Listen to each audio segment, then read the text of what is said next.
Halo semuanya, sekarang kita akan membahas mengenai jurnal penutup.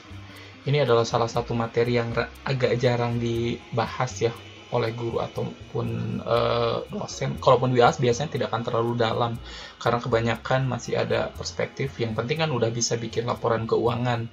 Padahal kalau misalnya sudah mengerti mengenai si jurnal penutup ini, artinya kalian mengerti mengenai accounting, konsepnya itu benar-benar menyeluruh dari awal sampai akhir karena semuanya berhubungan satu sama lain. Jadi di sini kita akan membahas jurnal penutup, lalu penjelasan dan juga contohnya. Kalau misalnya kalian sudah sampai sini, mungkin kalian merasa ada value dari video-video ini, kalian boleh subscribe dan like. Oke, sekarang kita mulai saja.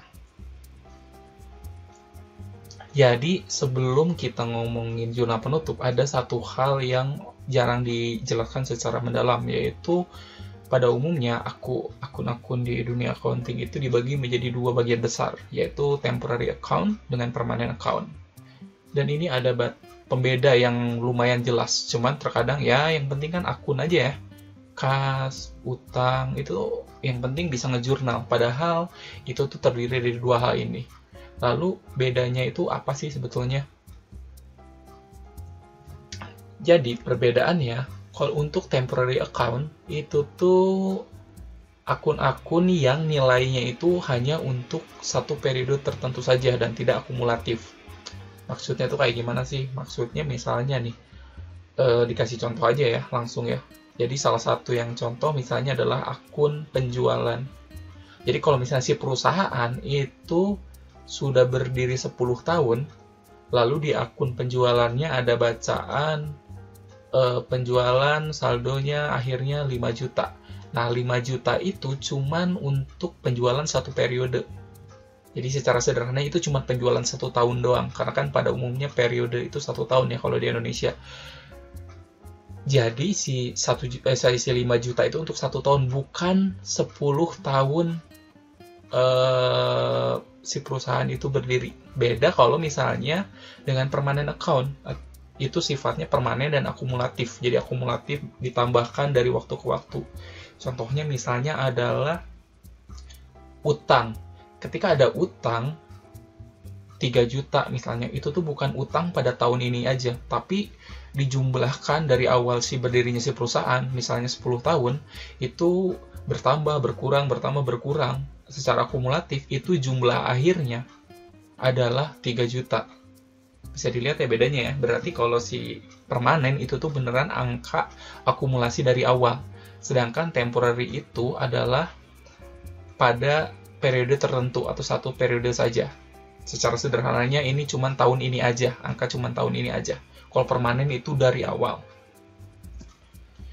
Jadi kalau misalnya temporary account itu adalah akun-akun di income statement pada umumnya dan juga drawing atau dividen, tapi nanti kita jelasin ya. Intinya itu adalah akun-akun yang berhubungan dengan laporan laba rugi, yaitu pendapatan,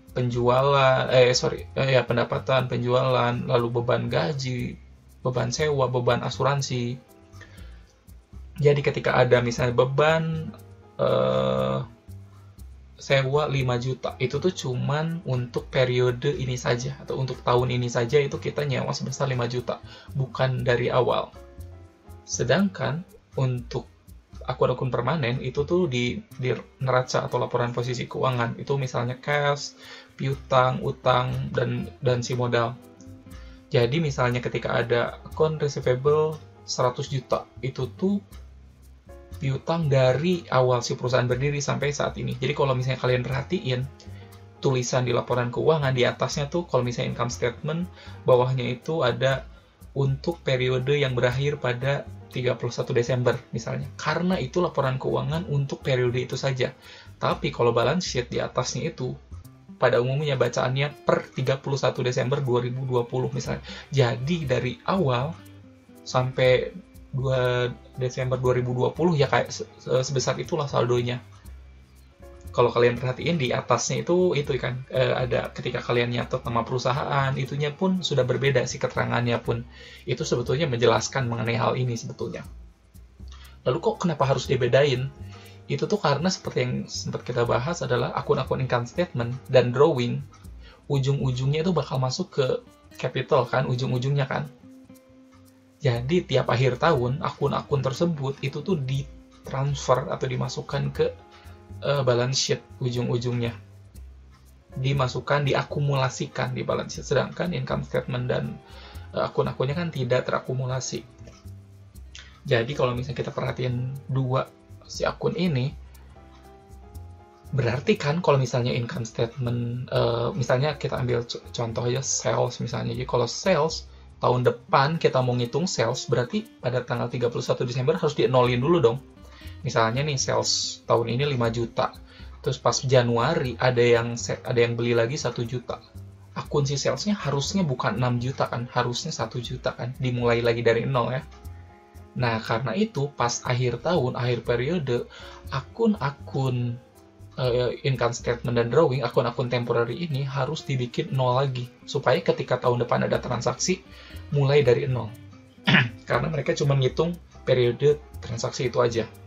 Mudah-mudahan ngerti ya. Jadi intinya, si closing proses itu adalah membantu hal itu. Closing proses adalah untuk secara sederhananya menghilangkan atau mengenolkan temporary account, supaya ke depannya ketika kita mau mulai transaksi lagi itu mulai dari nol. Jadi account seperti penjualan atau pendapatan, lalu beban-beban, dan juga si penarikan atau drawing atau dividen itu tuh harus dibuat nol lagi, supaya ketika tahun depan mulai itu mereka dari nol lagi. Ini adalah tujuan dari si closing entries. Semoga ini ya paham ya. Nah, kalau sampai saat ini materinya dirasa bermanfaat, kalian bisa subscribe dan like ya untuk mendukung channel ini supaya kita bisa upload lagi video yang lebih banyak lagi. Dan juga bisa follow semua sosial media di sini supaya dapat info-info terbaru ke depannya. Oke, sekarang kita lanjut ke proses closingnya sendiri.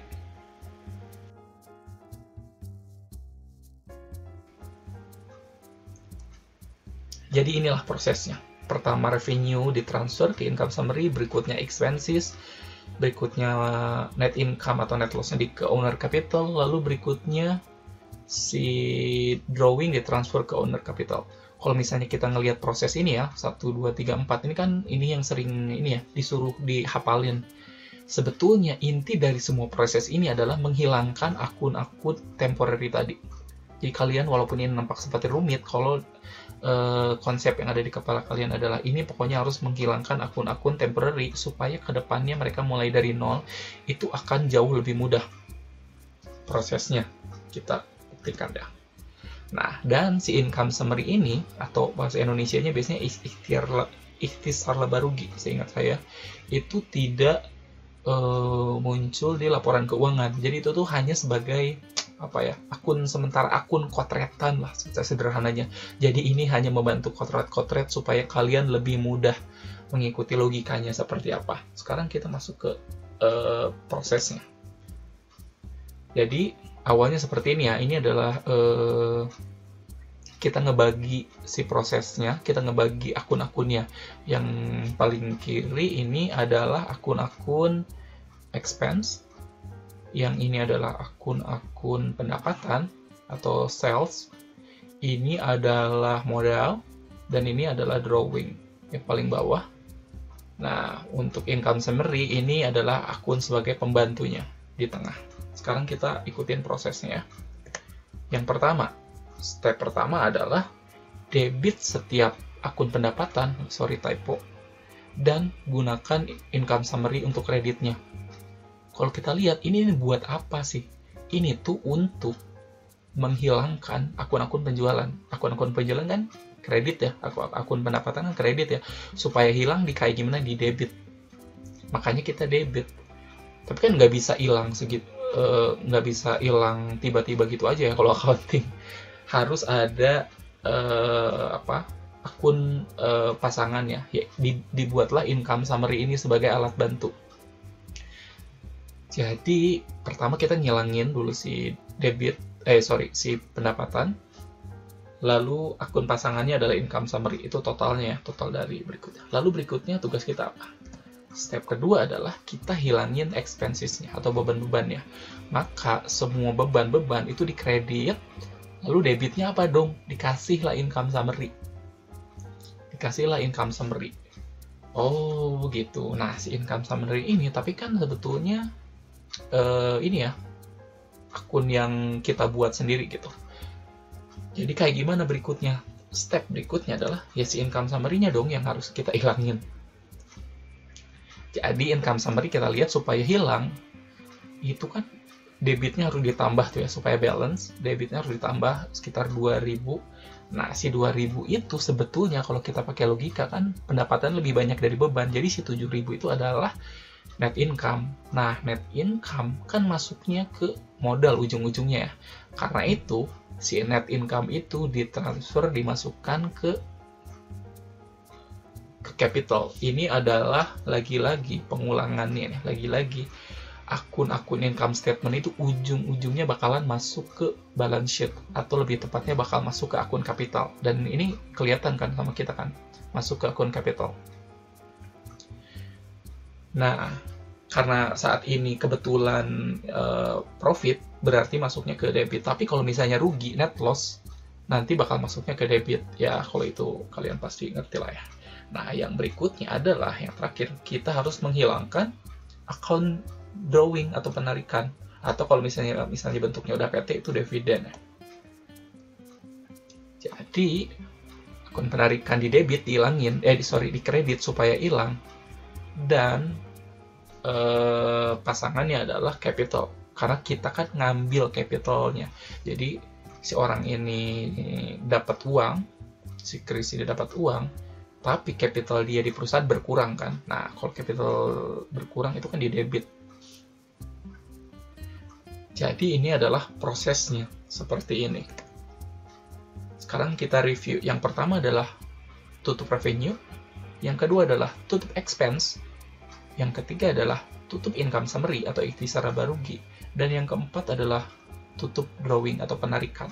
Jadi intinya adalah, ya ini nggak rumit, kita cuman tinggal menutup akun-akun ini aja.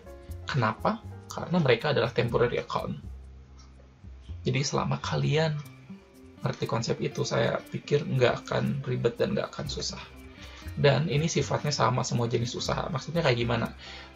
Di seri ini kita kan menggunakan jenis yang paling mudah ya, supaya karena saya pengen ngejelasin si konsepnya, bukan hal-hal teknis dan detailnya. Kita kan pakai yang mudah, perusahaan perseorangan dan perusahaan jasa. Tapi kan nanti perusahaan dagang atau perusahaan manufaktur pun prosesnya sama aja. Cuman ya akun-akunnya bakalan lebih banyak karena kan perbedaan jenis usaha. Begitu juga kalau misalnya PT atau misalnya CV atau firma itu pun relatif sama. Cuman ya akun-akunnya saja yang disesuaikan. Seperti itu sih. Nah, setelah semua akun di closing, semua akun temporary saldonya adalah 0. Kenapa? Ya, karena supaya tahun depan ketika mereka menjurnal, ada akun baru, mereka mulai lagi dari 0, kan mereka per periode. Ya kan ya? Jadi, kalau misalnya yang tadi saldonya nih setelah kita tutup, saldo-saldonya dimasukkan, si income statement dan lainnya dimasukkan ke dalam trial balance, ini adalah angka-angka yang saldo akhirnya. Ini adalah post closing trial balance atau neraca saldo setelah jurnal penutupan. Semoga kalian ngikutin dan mendapat logikanya, dan supaya lebih ngerti lagi mengenai bidang ini ya.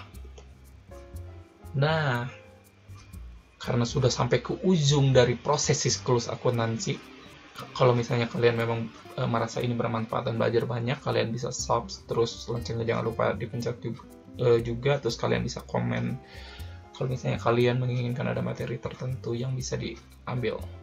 Oke? Semoga nikmatin proses panjang kita dari awal sampai akhir, dan kita pun tetap bakalan update tapi dengan materi yang lainnya tentunya. Terima kasih.